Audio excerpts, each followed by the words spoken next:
house breathes differently at 1 in the morning. During the day, it is a fortress of polite conversation and sunlight hitting the mahogany floors, but at night, specifically on a rainy Tuesday like this one, it becomes a vault. The only sounds were the relentless, weeping rhythm of the rain lashing against the dark window panes and the low, mechanical thrum of the washing machine in front of me. It was a hypnotic, rhythmic pulse, wish, pause, swish, pause, a heartbeat for a house that felt increasingly dead. Upstairs, the master bedroom was silent, save for the heavy, congested breathing of my husband Mark. I could hear the faint vibration of his snore traveling through the floorboards, a sound that used to comfort me, a signal that he was safe, home, and mine. Tonight, however, it just sounded like ignorance. Heavy, deep, untroubled sleep, the sleep of a man who believes he has gotten away with something.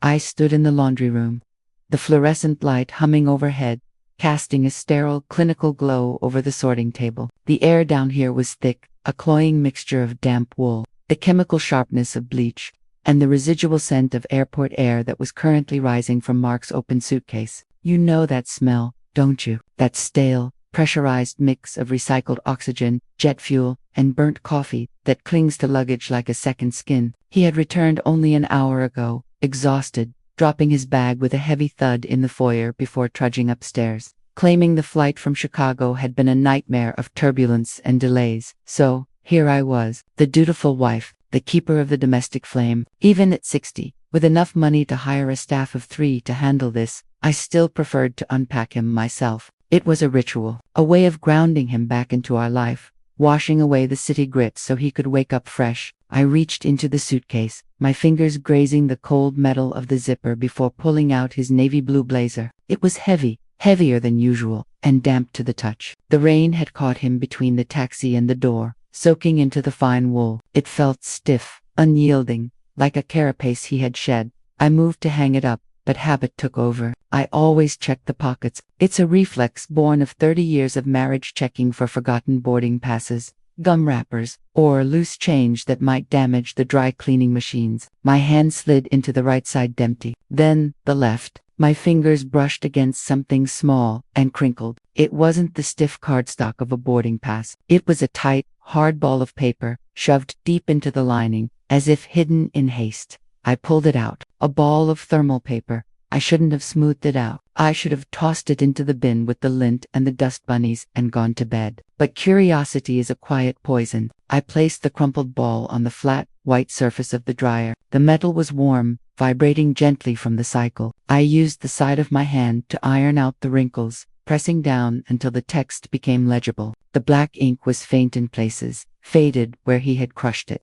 But the header was unmistakable. The Gilded Rose Inn. I stared at the words. The Gilded Rose Inn is in Savannah, Georgia. Mark was supposed to be at a technology conference in Chicago, Illinois, that is 800 miles away. My heart performed a strange, painful stutter, missing a beat and then hammering a double-time rhythm against my ribs. I leaned closer, adjusting my reading glasses, desperate for this to be a mistake. Perhaps a sister hotel, a franchise, but no. The address was printed clearly below the logo. 400 to River Street, Savannah, GA. I read on, my eyes scanning the itemized list with forensic precision. This was not a receipt for a solitary business traveler grabbing a quick sandwich between seminars. This was a receipt for a life I didn't recognize. 2 nights, King Suite with balcony. Room service, 11:45 p.m.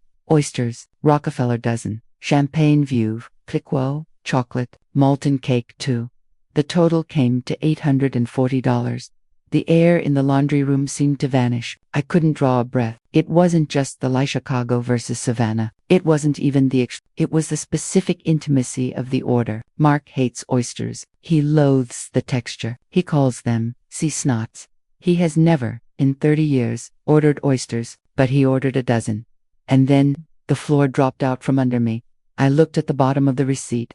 The signature line where the guest authorizes the charge. It wasn't Mark's jagged, impatient scrawl, the one I had seen on mortgage papers and anniversary cards for decades. It was a distinct, bubbly cursive. The loops were wide and childishly open. There were tiny, perfect circles dotted over the eyes. It was a signature I had seen on birthday cards, on checks for charity galas, on the guest log of my own home countless times. Paid by Jessica Miller. The washing machine shifted into its spin cycle. The sudden violence of the machine vibrating against the floor mirrored the trembling that started in my hands. The room began to spin with it. Jessica, my best friend of 15 years, the woman who sat at my kitchen island just 3 days ago, drinking my Earl Grey tea from my grandmother's china, looking me in the eye with fake concern, asking, "Do you miss him when he travels, Martha? It must be so lonely in this big house."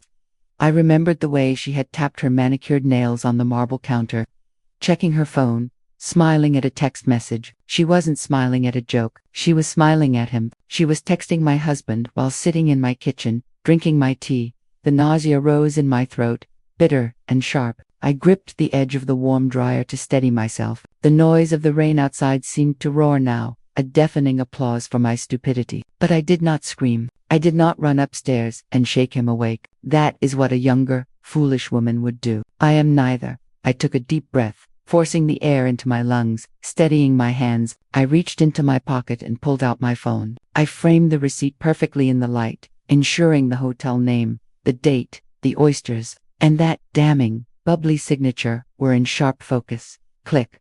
I checked the image, crystal clear.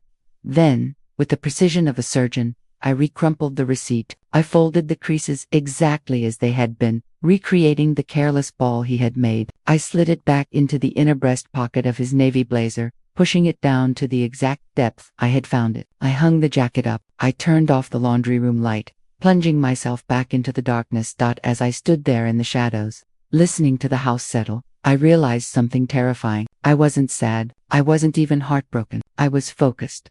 He thinks I'm asleep. He thinks I'm the fool who unpacks his bags and asks no questions. But he forgot that I'm the one who handles the dirty laundry.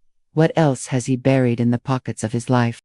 He whistled. That was the first insult. Mark walked into the kitchen the next morning with a bounce in his step that contradicted the exhaustion he had claimed the night before. He was wearing his crisp white dress shirt, the cuffs rolled up to expose his forearms, looking for all the world like a man refreshed by a successful business trip. He kissed me on the cheek, a dry, perfunctory peckhand, sat down at the head of the table. "God, the lag from that flight is brutal," he said, shaking his head theatrically as he reached for the toast rack. "And the weather, you wouldn't believe it, Martha. Snow flurries in October." I nearly froze, waiting for my Uber. I stood by the coffee maker, watching him. I watched his hand pick up the silver butter knife. I watched him scrape the cold butter across the dry, golden brown toast. Scrape, scrape, scrape. The sound was deafening. It sounded like sandpaper dragging across my exposed nerves. In the silence of the kitchen, that scraping noise filled the room, amplifying the lie he had just told. I checked the weather in Chicago on my phone 5 minutes ago. It was 65 degrees and sunny yesterday. There wasn't a flake of snow within 3 states. "That sounds dreadful," I said, pouring his coffee. My voice was steady, calm, betraying nothing. "I hope you managed to stay warm." "Barely," he laughed, taking a bite. "Just barely." He left for the office at 8:30 a.m. sharp. I watched his Audi pull out of the driveway, the taillights disappearing around the bend of the oaks. As soon as the gates closed, I moved. I didn't go to the laundry room this time. I went to my study. I sat before my large iMac, the screen glowing with a harsh blue light that felt clinical. I didn't just look. I dissected. I pulled up Jessica's Instagram. Her profile was a curated gallery of a perfect single, life yoga poses, brunch plates, inspirational quotes. Her latest post, from 3 days ago, was a text graphic against a sunset, disconnecting for a few days. Digital detox. Hashtag self-care. Hashtag off the grid. A convenient cover for a woman spending 48 hours in Savannah. I started digging. I didn't look at her posts. I looked at her tagged photos. Jessica is vain. She follows local influencers. I found a post from a cocktail blogger in Savannah, tagged at the Gilded Rose in 2 nights ago. It was a generic shot of the hotel bar, mahogany wood, low light, expensive bourbon bottles, but in the background, there was a mirror. I zoomed in. The pixels blurred, but the shapes held. Reflected in the antique mirror behind the bartender was a woman with blonde hair, laughing, her head thrown back, and next to her, a man in a navy blazer. His face was obscured by a pillar, but his left hand was resting on the bar, clutching a martini glass. On his wrist was a watch. It caught the light, a distinct flash of steel and gold. It was a vintage Omega Seamaster with a cracked bezel. I knew that crack. I knew it because I was the one who bought him that watch for our 25th anniversary. And I was the one who offered to have the bezel replaced, only for him to refuse because he liked the character of it. There it was. Undeniable proof caught in the reflection of a stranger's vanity. My mind suddenly snapped back 2 months. Labor Day. We hosted a barbecue in the backyard. I could smell the phantom scent of charcoal smoke and sunscreen filling the study. I remembered walking out with a bowl of potato salad. Scanning the crowd, I saw Mark and Jessica standing by the cooler, under the shade of the willow tree. At the time, I thought they were arguing about politics. Mark's face was intense, his brow furrowed. Jessica looked upset. But now, replaying the memory with the lens of betrayal, the image shifted. It wasn't an argument, it was intimacy. I saw the way Jessica's hand had lingered on his forearm, her fingers tracing the hair there. I saw the way they both leaned in, creating a private gravity that excluded the rest of the party. And I remembered the silence. The moment my sandals crunched on the gravel path, they pulled apart. The conversation died instantly.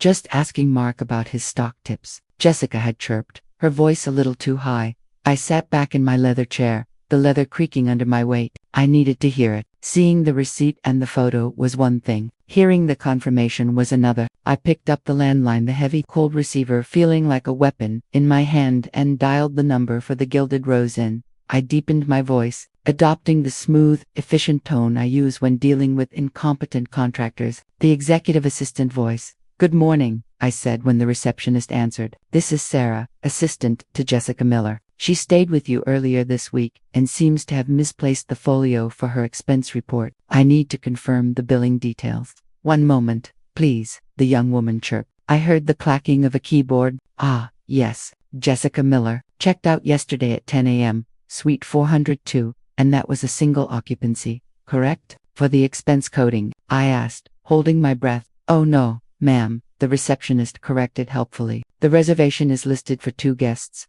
Mr. and Mrs. Miller. Mr. and Mrs. Miller."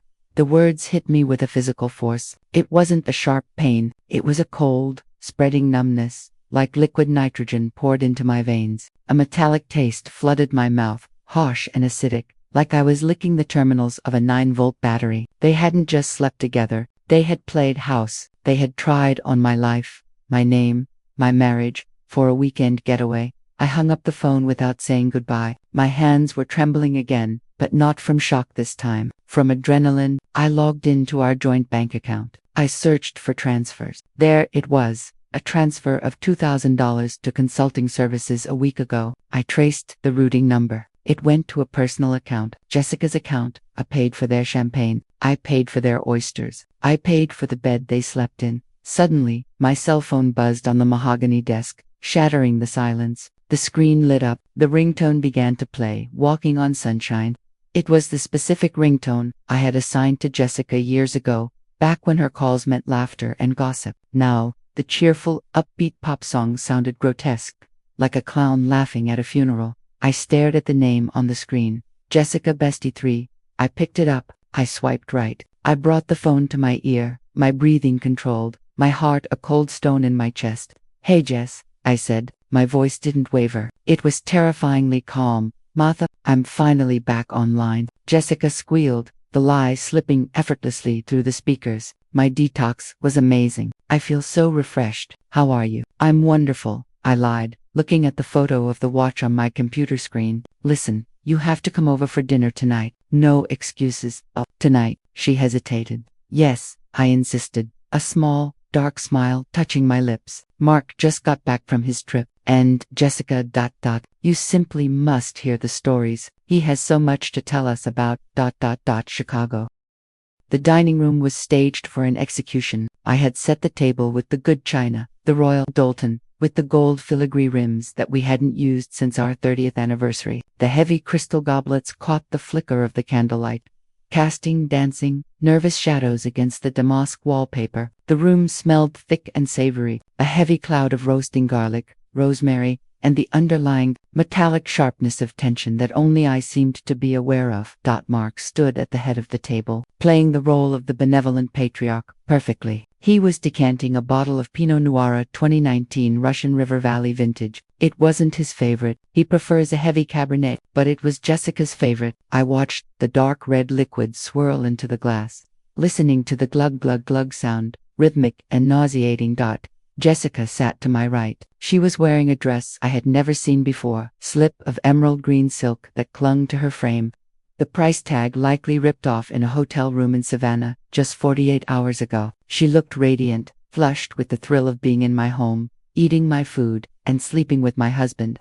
"So," Jessica said, leaning forward, her elbows resting on my tablecloth, "tell us more about the conference." "Mark," was the keynote speaker, inspiring. I took a slow sip of my water, watching them over the rim of the glass. The audacity was breathtaking. Mark didn't even blink. He launched into a completely fabricated story about a logistics expert from Zurich who spoke about supply chain resilience. "It was fascinating, really," he said, gesturing with his wine glass, the red liquid threatening to spill. "The way he broke down the global market. I wish I had recorded it for you, Martha. You would have found the data on shipping lanes interesting."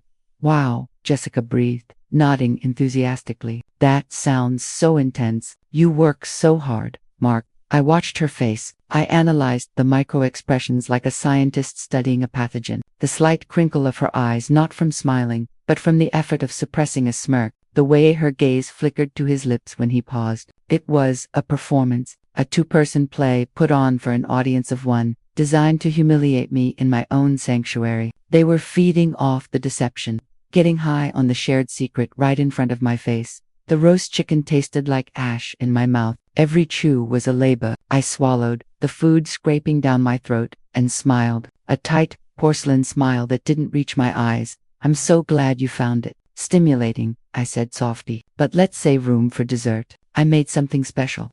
I stood up, the chair legs scraped loudly against the hardwood floor, a harsh sound that made Jessica flinch. I walked to the sideboard where the dessert plates were stacked. I had prepared them earlier. With surgical precision, I had taped the evidence. Under the top plate, destined for Jessica, was the high-resolution photo of the receipt. The bubbly signature in large dot under the second plate, destined for Mark, was the printout of the bank transfer from our joint account to hers. I carried the plates back to the table. My hands were steady, cold but steady. I placed a slice of lemon tart on each plate, concealing the paper beneath the china. I set Mark's down first, then Jessica's. "Thank you, Martha," Jessica chirped. "This looks divine."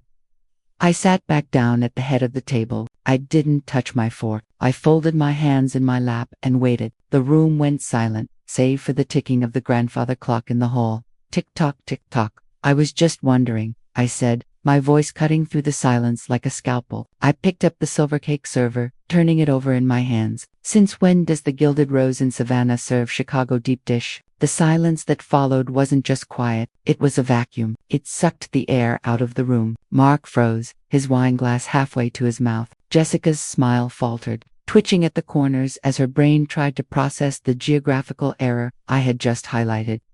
What?" Mark stammered, a nervous chuckle escaping his throat. "Savannah, what are you talking about, Martha? Lift your plates," I commanded. I didn't raise my voice. I didn't have to. They hesitated, but the authority in my tone, the sheer weight of my knowledge, forced their hands. Slowly, confused, Jessica lifted her dessert plate. The photo lay there on the white tablecloth, the gilded rose in, the oysters, the champagne, and her signature. Her face drained of color instantly. It went from a flushed, healthy pink to a sickly, mortician's gray in the span of a second. Her mouth opened, but no sound came out.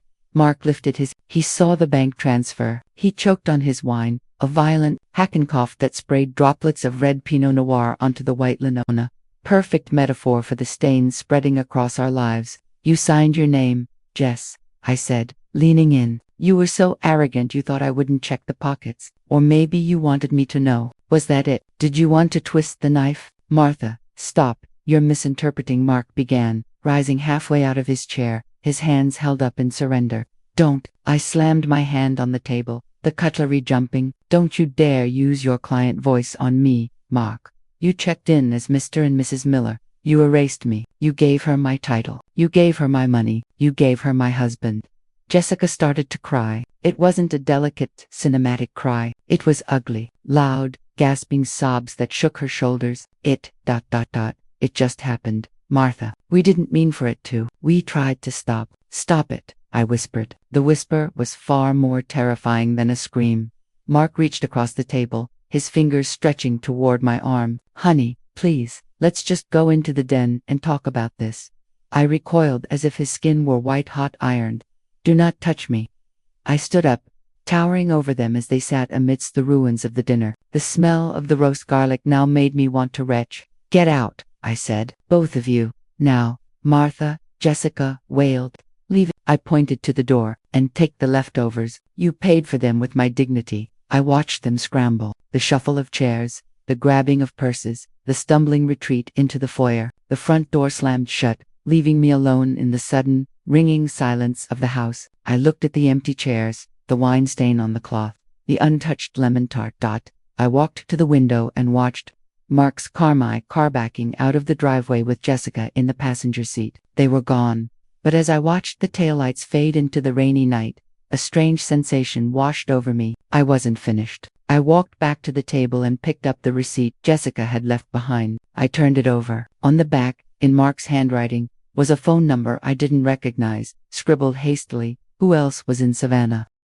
The front door didn't just close, it detonated. When the heavy oak slab slammed shut behind them, the sound reverberated through the foyer like a gunshot, a sharp, concussive crack that signaled the end of a life. Then came the lock. I turned the deadbolt with a trembling hand, click, and the sound was final. It was the sound of a prison cell closing. But for the first time in 30 years, I wasn't the one trapped inside. They were the ones out there, in the rain, in the mess they had made. I stood in the hallway for a long time. The house was empty. But it wasn't the peaceful solitude I used to crave when Mark went on his business trips. This was different. This was a hollow silence. It felt vast and echoing, as if the walls themselves had retreated, horrified by what they had just witnessed. The air still held the heavy, savory scent of the roast garlic chicken, a ghost of the domestic perfection I had staged, but now it turned my stomach. It smelled like rot. It smelled like a lie. I moved. I didn't sit down to weep. I didn't collapse on the stairs. I moved with the cold, frantic energy of a crime scene cleaner. I went upstairs to the master bedroom. I looked at the bed. It was made perfectly. The duvet smooth, the pillows that bed, where we had slept for 2 decades, where we had whispered in the dark, where we had made love. Now, looking at it, I saw only a petri dish of betrayal. I didn't strip the bed to launder it. I stripped it to sterilize it. I ripped the Egyptian cotton sheet's 800 thread count. A luxury Mark insisted on off the corners with violent force. The elastic snapped against the mattress, a sharp sound like a whip. I didn't put them in the hamper. I stuffed them into a heavy-duty black trash bag. Pillowcases, sheets, the duvet cover, all of it. I tied the bag with a knot so tight my knuckles turned white. They weren't laundry. They were contamination. I went back downstairs. I walked into the dining room. The wine glasses were still there, stained with the red residue of the Pinot Noir they had sipped while lying to my face. I picked up Jessica's glass. I looked at the faint smear of lipstick on the rim shade called Blushing Rose. I recalled. I walked to the kitchen, opened the recycling bin, and dropped it. Crash. The sound of shattering crystal was the most beautiful music I had ever heard. It was sharp, destructive, and irreversible. I picked up Mark's glass and did the same. Crash. The jagged shards glittered in the bin light like diamonds. That sound was the first breath of my new life. 3 weeks later, I sat in a room that smelled of lemon furniture, polish, and billable hours. My lawyer, a man with a shark's smile, and a suit that cost more than my first car, slid a thick stack of papers across the mahogany desk. It's a standard no-fault filing. Martha, he said, his voice dropping to a practiced, sympathetic register. Clean break, 50-50 division of assets acquired during the marriage. I stared at the papers. No-fault, the legal term, felt like a slap in the face. It implies that what happened was an accident, a blameless drift, like a car sliding on ice. But this wasn't an accident. We found the other accounts. The lawyer continued, tapping a spreadsheet with a manicured finger. The transfers didn't start 2 months ago, Martha. They go back 2 years. Small amounts at first, consulting fees, gifts. He was moving liquidity. He was setting up a safety net. I looked at the numbers, the columns of black ink blurred. Jessica wasn't a mistake. She wasn't a moment of weakness or a midlife crisis fling. She was a strategy. Mark had been building a lifeboat, and Jessica was the co-cap. They had been planning to sink me for years. I signed the papers. My signature was firm. I didn't cry in the office. I waited until I was home.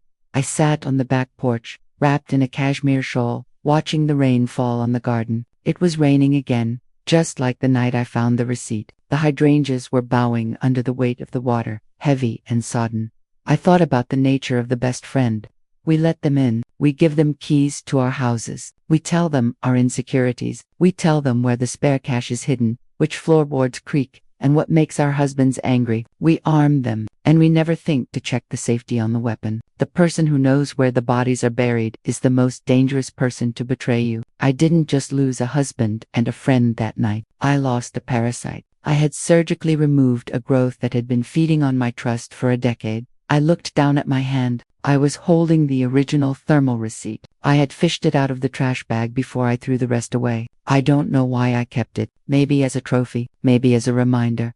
The paper was already changing. Thermal paper is volatile. It reacts to heat and time. The ink of Oysters Rockefeller was fading into a ghostly gray. The bubbly signature with the hearts over the eyes was becoming a smudge. It was disappearing, just like my love for them, just like their relevance in my life. I struck a match. The smell of sulfur flared, sharp and biting, cutting through the damp scent of the rain. I held the flame to the corner of the receipt. The paper curled instantly, turning black, then crumbling into nothingness. The fire ate the lies. It ate the date, the time, the room number, the champagne. It ate the evidence of my humiliation. I watched the flame travel up toward my fingers, feeling the heat, a dangerous, cleansing warmth. They say the truth hurts. But the lie is what kills you. I survived the murder. Now, I bury the bodies. Secrets have a way of surfacing, don't they? If you enjoyed this story, please subscribe to my channel. I have many more locked away in this library,